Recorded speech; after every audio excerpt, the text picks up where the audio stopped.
இந்த மாதிரி தூக்கிட்டு போனதுனால எங்களுக்கு மனசு பேஜாராகி போச்சு. திரும்ப தூக்கிட்டு போயிருவாங்க. ஏன்னா இவங்க வந்து இந்த ராத்திரில குழந்தைய வந்து சீலைக்குள்ள கட்டி அதுக்கப்புறம் மேல ஒரு நைட் இப்படிதான் அந்த ஊர் என்ன ஒண்ணும் பண்ணல. பிள்ளைக்கு வயிறு உபிக்கிச்சுன்னு சொல்லிட்டு என்ன பண்ணாங்க, நீ போன் பண்ணி பையன்கிட்ட சொல்லு இல்ல என்கிட்ட சொல்லு, பையனுக்கு உடம்பு சரியில்லை வேலையை விட்டு நான் ஓடியாந்துருவேன். பாசமா இருப்பாரா?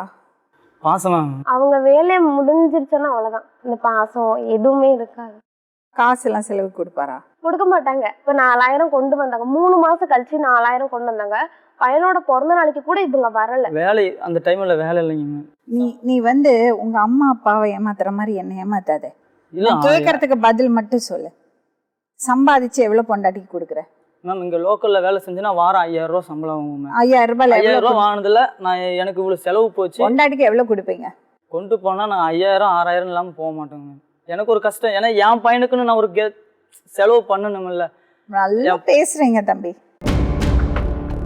சரி, வாரம் உனக்கு செலவு கொடுப்பாரா? அதெல்லாம் கொடுக்க மாட்டாங்க. சண்டை போட்டு போனாலும் அவங்க என்கிட்ட பேச மாட்டாங்க.